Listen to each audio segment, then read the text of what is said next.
Chapter 13. Of course, Ordo's messed up. They're all messed up. They used live rounds on exercise at 5 years old. They fought their first war at 10. And the lucky few got their first kiss as grown men, aged 11. Almost all of them, millions, will die without even having heard someone say, "Welcome home, sweetheart. I missed you." You think you'd be totally sane after all that? Cal Scarata to Captain Jailer O'Brim, CSF Anti-Terrorist Unit, discussing life in uniform.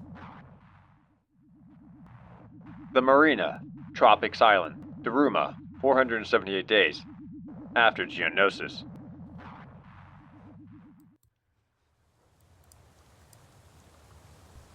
Ordika? Scarata tried not to show his shock, but it wasn't working. His voice jammed in his throat and struggled to shake loose. Ordo stood forward of the hatch, looking out to sea in the growing dusk, and folded his arms. "I'm sorry, Calber." What am I going to do? How the shab can I start over now? We had it. We had it all. We were so close. Just tell me why, son. How could he do this to me? What did I do to tip him over the edge? I know you're upset. I know you're worried about Phi. Maril caught Scarata's arm. Nothing you can do, Burr. Let's start again. And shake everything out of Kosei. Scarata resisted Maril's pull at his sleeve. Give me a minute, son. You go warm her up for me. I need to talk to Ordo. Scarata knew there was no point in being angry with the lad. This was all his fault. It was so easy to see only the clever, courageous, loyal side of Ordo and his brothers. All their wonderful qualities, and forgot how badly damaged they all were at their core. No amount of love could erase what had been done to them at a critical time in their development. All he could do was patch them up, and he was willing to do that until the day he died. He stood beside Ordo and put his arm around him, not sure now if that would result in a flood of tears or a punch. Son, you know how much I love you, don't you? Nothing will ever change that. Yes, Burr. I just need to know why you did that, after all the trouble we went to in getting that data. Ordo's jaw muscles twitched. He didn't look Scarata in the eye like he usually did. This is all about having a choice. That's what matters, isn't it? But even now, we're still under Kaminoan's control, because she's got information she won't give us. Well, I'd rather live 50 years on my own terms than 100 on hers. And now she'll know it. The information she's withholding is worthless. I've taken her power away for good. But I just wanted to give you a full life. You deserve that. But we're men, Calber, and I know you've given up everything for us, but you can't keep making decisions for us like we're kids. That hurt. The physical pain in Scarata's chest, like a heavy stone pressing down inside, got a little worse. But what about your brothers, Ordika? What about all of the Odike, who didn't get to choose? There'll be other ways around this. No point arguing. He'll feel bad enough about it when he comes to his senses. Sure, we'll forget it for the while and concentrate on Phi and Attain's baby. And then we'll have a rethink. Kosei isn't the only geneticist in the galaxy, is she? But even the Kaminoan ones need to get her back. And they're the best. It's over. I'll keep trying. But unless there's a miracle... The galaxy didn't do miracles. It only gave you what you took from it. Scarata was persistent to the point of wasted obsession, and maybe even beyond. But even he reached a point where he sank beneath the weight of a task. There had been just too much bad news today. Perhaps tomorrow would be better. They still had a fortune to fall back on. Ordo turned around, looking like a scared little boy again for the first time in ages. There was nothing Scarata couldn't forgive him. I've hurt you, Calber, and I can't undo that, but I'll make it up to you, I swear. You don't have to, son. I forgot they hadn't seen Kosei up close since she finished testing them and told them they were going to be put down. I stuck abused kids in front of their abuser and expected them to cope. What was I thinking? You don't owe me a thing. Down below, Kosei was in bad shape. Scarada wasn't shocked to find himself satisfied to see it. She was behaving like a bereaved human, head bowed, making a little cooing sound, whimpering in fact. If anyone thought Awabate were emotionless, they were wrong. It was just that different things mattered to them. She looked up into his face, and he knew that for once, they understood that they shared the same emotion, if for very different reasons. Irreplaceable loss. Atan and Val had retreated to the seating on the opposite side of the crew compartment, leaving Muriel to deal with the Caminoan. He stood in front of her, arms folded. "Sooner you stop wallowing in self-pity, the sooner you can start rebuilding that work," he said. "If you're nice to me, I'll give you a hand." She raised her head slowly. That was decades of my work, you imbecile. Decades. "Oridush," Muriel said. "Too bad, but that's what you get for building us crazy. Sure you don't want to make a start on recording it all again? Might as well do it while your memory is still fresh." I can't even access the material on Camino. "Maybe I should make sure they can't either, next time I drop in. Taboka City security's no better than when I was a kid." You're savages. Why should I cooperate with you now if I didn't before? "Because you're stuck in a ship with 4 creatively sadistic people who hate your great guts. And maybe the Shrill and the Jedi aren't too fond of you either. And all you've got is the clothes you stand up in. Not even a scrap of flimsy to make notes. See how long you last." Scarada met Kosei's eyes. She looked back and forth from him to Muriel, in order a few times as if calculating something. "Don't even think about it, Awabate," and then settled on Muriel again. And you'll starve me into submission, you think? "Oh, you'll get well fed," Muriel said. "I want you healthy for a long time, so I can watch you suffer. I might not get a long life, but seeing you go crazy is cleaning some Osik out of my heart that's been there for far too long." "Cathartic," said Ordo. "It really is." He turned to the cockpit. "I need to check up on Fife's condition, and then we have to make a move. Calbur, any preferences?" The one place Scarada could guarantee to find some set-proof, Republic-proof, Jedi-proof accommodation was Mandalore. He had business to take care of there as well. He turned to Attain. "Want to see the home turf, Adika? Visit Mundaym?" She still looked in shock. There were no fancy Galactic City doctors on Mandalore, but plenty of women who knew how to handle a pregnancy. "What do I tell Zay?" She asked. "He was told on your story that I was staying on after Quilura was cleared to Helta Grelanas for a few months." "I'll think of something. I always do." She shrugged. "Okay, I've never seen Mandalore. What's it like?" "I'd like to say it's paradise," Scarada said, "but it's as rough as a bantha's backside, and half as pretty." "I never liked beach vacations anyway." Val held his hand out to Ordo. "Better give me the code key for your shuttle. I'll take it back to Coruscant and meet you all there. As and when." Maybe Val had business to sort out. He had his inheritance after all. And there were probably items he wanted to fence, because he had his expenses like everyone else. The shuttle needed to go home too. They couldn't keep abandoning small vessels and charging new ones to the Garg budget. Inika, the Wookiee, couldn't retrieve everything they were forced to dump. "Thanks, Wallen," Scarada said. "I might take a detour to Argyle. Actually." His bank was on Argyle. Business then. That was fine. Scarada strapped himself into the third cockpit seat so Ordo could take the co-pilot's position with Muriel at the helm. Ordo was now talking directly to Leveler, whose comm officer seemed to think he was calling from Arca Barracks on Coruscant. A code scrambler was a wonderful thing. Val released the mooring lines and gave Scarada a mock salute from the pontoon, and Muriel took Ahan out past the breakwater, accelerating her gradually toward the speed at which she'd rise on floats and then lift clear of the water. Scarada opened his comlink and keyed in Justic's code. "We're out of here, Boudica. Thanks." "Thank you for keeping me informed," Justic said stiffly. So he had an audience. Delta must have been with him. Is everything alright? No, but it will be. Niner informed me about Phi. Ordo's on the case. Don't worry.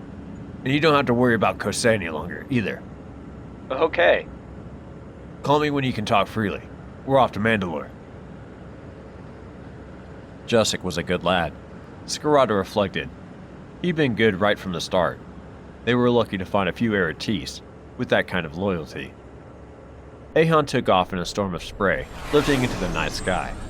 As she passed above the island that had once housed Kosei's base in its bowels, Scarada checked the sensors and couldn't help but notice that there was now an area of subsidence on the sports field. A shallow bowl about 100 meters across. He could even see it. The shadow created by black illumigrids made it look like a big black lake. Pee for plenty, Scarada said. I think we brought the ceiling down. Muriel checked for himself. Oops. You're taking this pretty well. Scarada now worried what was happening behind Muriel's cocky veneer, because he'd badly underestimated what was going on inside Ordo. There's always a bright side, said Muriel. One day, we'll look back on all this and laugh. Scarada doubted it, but one thing at least was settled, and he didn't have to hunt for Kosei any longer. He just had to work out what he was going to do with her.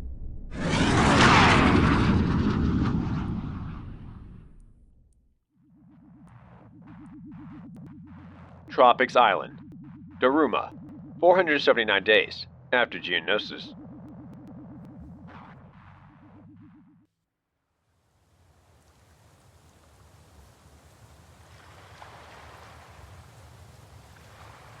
So this is how the other half live, Sev said. Delta Squad, clad in the dull but all-encompassing coveralls of a utilities maintenance crew, tried to look routine as they made their way along the shoreline, collecting garbage. There wasn't a lot, but the management liked the white sand to look pristine before the hotel guests emerged after breakfast. Some poor Daikut was even combing it with a big rake. I'm glad I'm on this half then, Boss said. The novelty of cleaning up after civvies would wear off fast. I meant the lounging around in the sun bit. Overrated. Fixer speared a scrap of flimsy wrapping with a special sharpened pole designed for doing just that. Although Sev could think of much better uses for it. It was the first enemy contact Fixer had had for a while. Sev considered requesting a transfer to the infantry, where they seemed to be getting more droid action. Ruins your skin. Gives you blisters. You have to coat yourself in a slimy sun filter to stop it from killing you in the end. Scorch stood back and let him kill another scrap of litter. So how long have you been promoting the benefits of vacation on tropics?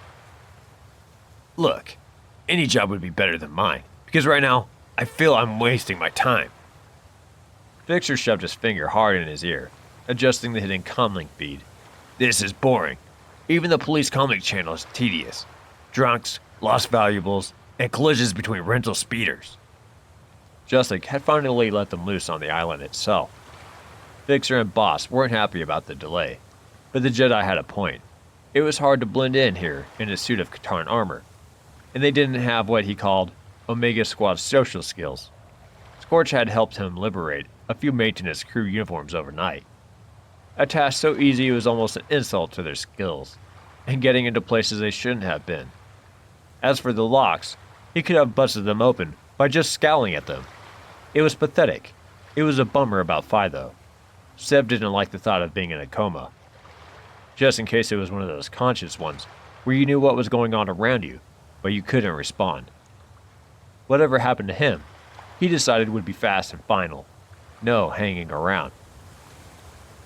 At one point, he thought of talking it through with the rest of the squad, but they noted Phi's state and then shut it out of conversation. So Sev knew they were as scared as he was. I know that Jedi sent stuff, Boss said carefully, and that generals are privy to intel we don't get, but I get the feeling Bardika isn't leveling with us. Maybe he's too embarrassed to tell us he brought us all this way to buy us Nuvian Ice Sunday, said Scorch. Part of this new management drive to make us feel valued. Does Say know he's having an identity crisis? Boss asked. Who says he is? Oh, come on. The Durstill Undinvir syndrome? So he likes Mandalorian stuff, Scorch said. Maybe it's comforting for guys who aren't allowed to have violent feelings. He can act out a bit. He's got a lightsaber. He acts out violence just fine with that. Sev didn't have a Jedi Force radar, but he certainly had a trooper's sixth sense for an officer approaching. Just as he looked up from the blinking white sand, feeling uneasy, he saw Jessic striding down the boardwalk in what Sev thought of as his half-Jedi, the anonymous white tunic, and pants that they all wore under the layers of robes. Why don't you put your theory to him then, Dr. Scorch? Said Sev. Go on, ask him. Yeah, I always wonder where he keeps his lightsaber when he dresses like that. Result, Fixer muttered. Sev prodded him with a litter pole. What? Police channel chat. This was as near as Fixer ever got excited.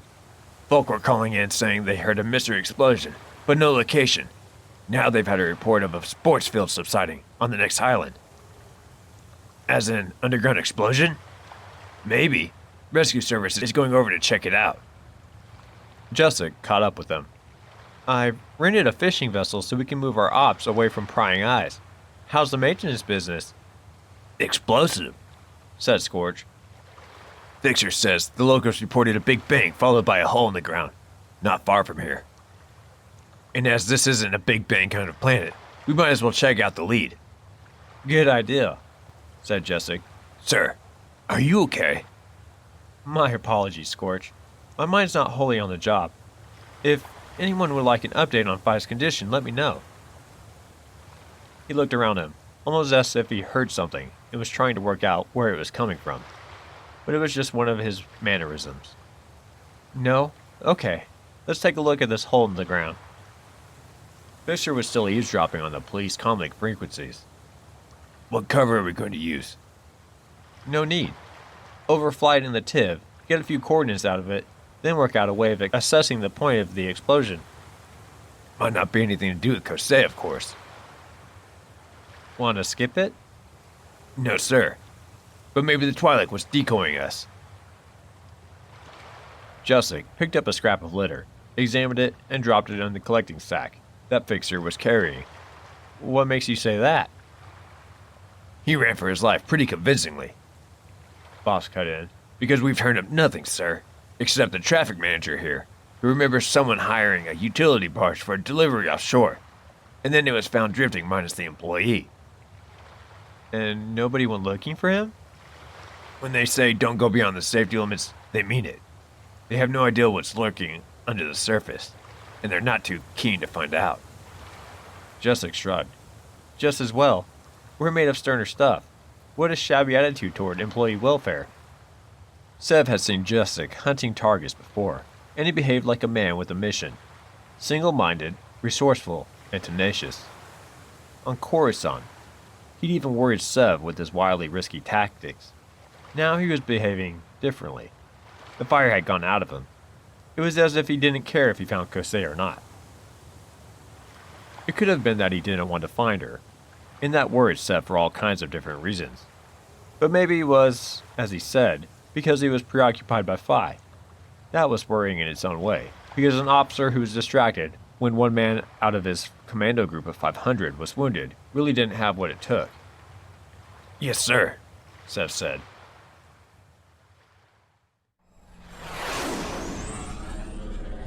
The aerial view of the island sports resort to the south of Tropics Action World, a name Sev found hilarious given its extensive array of visitor safety measures, was educational. Yes, it was an instant lake all right, minus the water. From the TIV, he could see how the ground had collapsed beneath the grass without breaking up much of the surface. Something underneath had caved in. Not too low, boss, Jessic said. What's our transponder telling their flight control? Delivering ice dessert, sir, Scorch said, checking the charge on his Dees. Yeah, put some syrup and crushed nuts on this. Folks didn't use their eyes any longer. They believed everything the gadgets told them. Sev studied the chart on his database, mapped in the position of the subsidence, and compared it with the diver's hydrographic chart. "The hull might not be directly above whatever blew up," he said, "but it's a fair assumption. That gives us a search area underwater." "You're gagging to wear that scuba trooper's rig, aren't you?" said Scorch. Sev didn't answer. He was starting to wonder what he'd say to Kosei when he found her. She was still a figure of dread, a name that even the Kaminoans used to mention in hushed tones. And not just because of her expertise, she had the power of life and death, the authority to say who came up to scratch and who didn't. Now that Topoka City was far behind him, he was starting to realize why that wasn't such a great idea. It was turning into a long, slow day. Transferring the kit from the Tiv to the diving vessel without being spotted ate a couple of hours. And then they had to work out a search pattern without even knowing what they were looking for, except maybe a lot of rock. And those scuba suits just processed oxygen from the surrounding water. There was no excuse for coming back to the surface because they were running out of air. Fixer and Boss took the first shift, transmitting optical and sensor images back to the vessel. Sev, Scorch, and Jessic sat on the bridge, watching the output screens. "Come on, Sev, cheer up." Scorch nudged him. He was suited up, slapping his flippers on the deck, in a rhythm that annoyed Sev more with each thwack. "This is better than most of the stuff they show on H&E. It's really interesting rock. Great weeds, too." If they didn't find Kosei, Val would have something to say about it. Okay, he didn't know they were on the case, but he'd find out sooner or later if they failed. Somehow that mattered to him more than coming up empty for Chancellor Palpatine. Boss and Fixer surfaced after an hour, and Sev and Scorch flopped over the gunwale into the crystal clear water. Sev had done the compulsory diving course as part of basic training, and why call it compulsory? He wondered when everything was compulsory for a clone.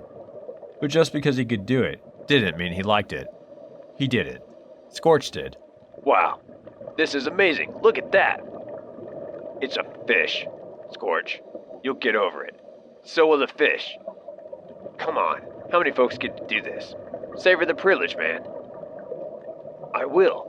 Next time I'm getting my chef shot off." Sev wanted to say a lot more right then. A terrible, unguarded moment ambushed him, and he wanted to blurt out that he was fed up with hearing that voice within him telling him he wasn't good enough, when he was almost bleeding from the effort. And that he wanted Firefeck. He didn't know what he wanted, but he knew he didn't have it. That was when he realized why Phi wound him up so much. Because Phi asked the questions that he couldn't face, and Phi had a sergeant who was a father, who thought he was terrific whatever he did, or however much he screwed up. So the jewel-like fish and luminous coral around him had a long way to go to make up for that gnawing void in his chest. He ignored them and swam without jet assistance to avoid churning up silt, scrutinizing the seabed of the island shelf and the rock formations around him for signs of recent activity. Up ahead there was a sloping pile of rocks extending from the cliff that wasn't on the chart. As Sev swam over it, he couldn't see anything growing there. No plants, incrustations, or any of the life that was quick to colonize every surface. How do I know that? I've never dived anywhere like this. It's all from databases in my helmet systems. Flash-learned stuff. Things I've been trained to trust, unseen. The rock face opposite was equally scored, as if this pile had been the large chunk that had shattered and fallen away from it. "General Justice, sir," Scorch said. "Is any of this showing up on your disturbance in the force meter?" "I see it." Sev picked up some of the smaller fragments and moved them, checking for any debris that wasn't part of what nature intended. This would take forever. He let the rock drop and swam away from the cliff to get an overall perspective, maybe even see some channel open to the sea. It was just as he was backing away that he brushed against something and turned, thinking he'd snagged weed fronds, and found himself looking at something white and vaguely familiar. It didn't have a head, but the rest of it was a humanoid skeleton. "Firefeck!" "Sev?" "It's okay, Scorch." But they could all detect that his pulse rate had shot up, because armor always had a sneaky little system for monitoring life signs.